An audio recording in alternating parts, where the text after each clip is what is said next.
What's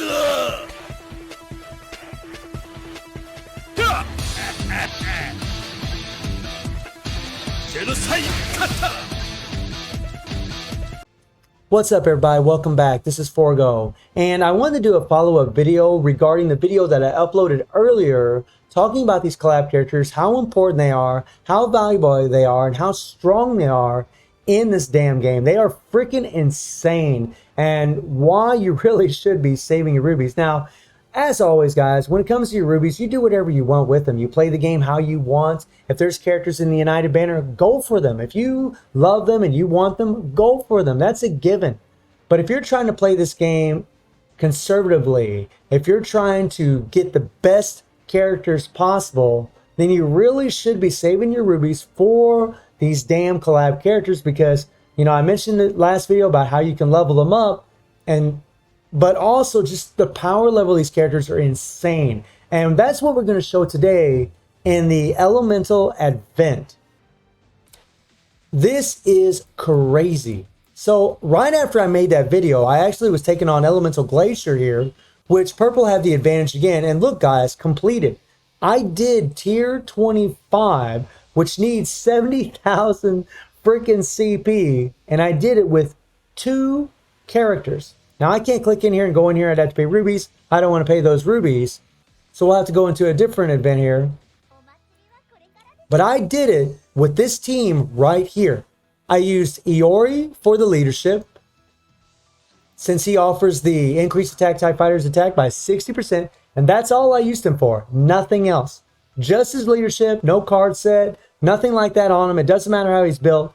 All that matters is he's got that leadership. This guy could have been a level 90 character, unawakened, and it still would have been just fine, as you all see in this run. And before I talk any more about this, I want to give a big shout out to my buddy Leo in the Discord for throwing this team out at me and offering these suggestions to me. So thank you so much, my friend, because now I can share this with everybody else. I do have Rugal here. Rugal isn't really going to make a difference. He does offer the active team member become immune to damage by 1.5 seconds. BS Orochi also offers the same thing, really just for a little extra insurance to keep him alive, but it really doesn't matter because we're not going to use him. Now, this is what we're using, guys. Both collab characters, even though purple has the advantage against Elemental Glacier and Dellen's won't because he's a blue, we still will be able to get it done because you can actually rotate between these 2 characters if you have the right card sets on them, if they're built correctly, to where you're just doing their PGs, their ultimate skills, back and forth between these 2 characters.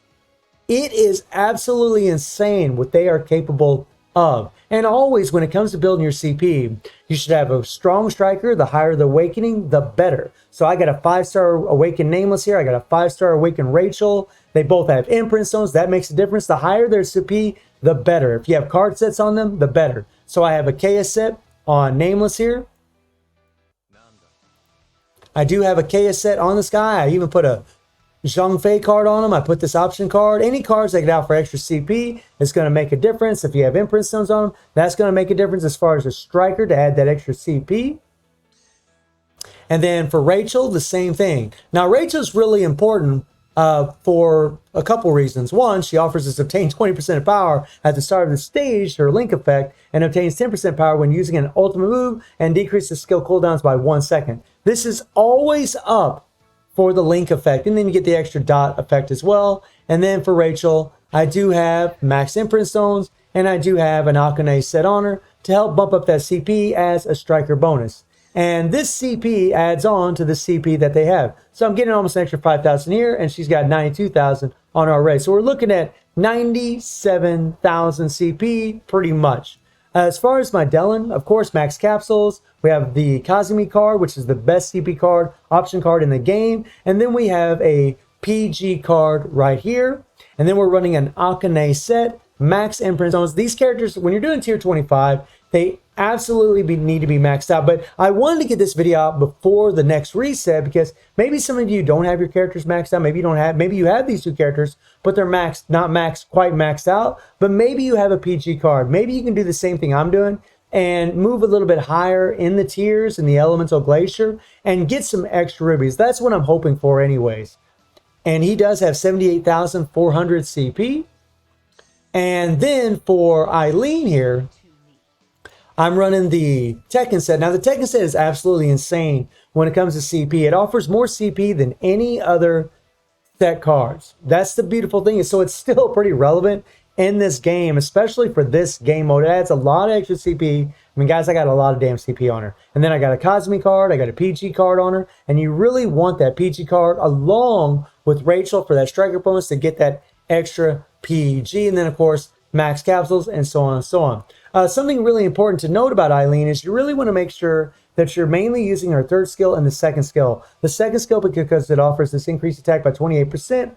And then, of course, the third skill because it just deals insane shock damage. And you get to deal additional damage equal to 75% of attack to all enemies upon successful attack. And another nice thing about Eileen is that she actually resets her damn skills after she does an ultimate, whether it's her default or her regular PG skill. Something to note about Dylan as well is when you're playing with Dylan, you want to start with the third skill to get your super armor up so you don't get guard broken. Hurry up and hit your first skill, then your second skill. You need that immunity up as fast as possible. And luckily, Dylan, you can cancel skills extremely fast. Do the third. So 3, 1, 2, 1. You want to make sure you do the 2 after you do the first skill, and then it'll reset the first skill. So 3, 2, 1, 2. And when you do that and you have a PG card on him and you have Nameless as a striker to offer that extra PG gain, because Nameless offers this increased power by 1% every 1 second from the link effect from being with Dylan, you can build up his PG fast enough to where you're doing their ultimate skills. The idea of this is to go between the ultimate skills. You guys will see in the run. So let's jump into the action and let's rock and roll. So this is going to be my second attempt at this. I already cleared it once, and it's my second attempt. So I just bring in Eileen, start off with her second skill, get the immunity up, go into her first skill. So S2, S1, S3, and then boom, we got her PG after bringing in Rachel. And then we switch to Dylan. Booyah. Now I should have hit my S3, then S1 first. I kind of screwed up there, but no big deal, no big deal.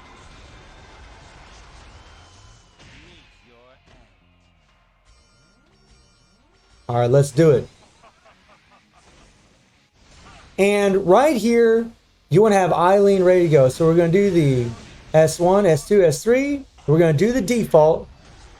Really, I could have just brought in Eileen and started with her, but I want to make sure I clear out any ice mobs first. Then bring in Eileen, hit the S3, the S2, then the S1, and then boom. Always hit your S3 first, then your S2. Make sure you get those attack buffs up. There we go. Hit the immunity, hit the S3.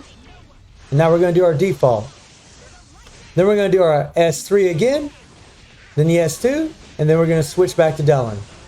And boom. Now I'm going to do the default. And this is very key when you're playing with these two characters.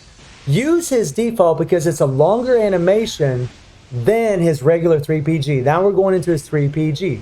Really, you're just alternating between both of these skills. Sometimes it'll be both of them, sometimes it'll only be one. It really depends if Eileen's ready to bring in or not. And when you bring in Eileen, bring in Rachel. Make sure you bring Rachel as a striker and then hit your immunity skill. That way you get your attack buff and then go into your ultimate skill. And I'll do my regular 3BG first, and then I'll do the default afterwards. There we go. Let's get her. And notice I'm not even using the Ori. I'm not doing anything with him. Nothing. And I mean, I know you need a lot of CP to do tier 25. I know it's really rough, but it just gives you guys an idea of how much power you really need to clear this high of a level in this thing, and also the value of these collab characters. I mean, I can't stress it enough how strong and how good they are. Let's go. Come on, come on, come on. There, we did a little damage with the Ori. I had to throw in a couple shots, man. I had to throw in a couple shots with the Ori. You can't have the Ori and never do any attacks at all. You gotta do a little bit. You gotta do a little bit. So I fibbed a little bit earlier. We did use him a little bit. Not much though. I can tell you he wasn't making no difference. And we took a lot of damage with Eileen earlier. I mean, seriously, almost one shot will kill you. It doesn't take much with her. She is very fragile, but she doesn't get that immunity up. Okay. And notice now I'm starting off with that S2 to make sure I don't take any damage. We just lost the Ori. If I had brought in Rugal, I wouldn't have lost the Ori, but it really honestly isn't a big deal because of the way we're doing this. I mean, just fluctuating between Eileen and Dellen, you just don't need the leadership. I mean, we need the leadership, but we don't need to use the character as a damage dealer. And as always, make sure you use your attack buff before you hit her 3PG. There we go. And you can really get caught in that ice, and man, it can really F you up. Boom. And, I would have, the first time I cleared this was a really sloppy run, and this was a much better run. So I really prefer to show you guys this one instead of that one. But super stoked. This is the first time I've ever been able to clear tier 25 so far from any of these elemental events. And again, I just wanted to get this video out before the reset in hopes that maybe it will help some of you out there. Again, I know a lot of you don't have Eileen, don't have Dellen, but maybe it will give you some ideas as to trying some other stuff with some other characters. So let me know how you're feeling about these guys tearing this up, and I hope you enjoyed the video. Thank you for watching. Y'all take care and have a good one.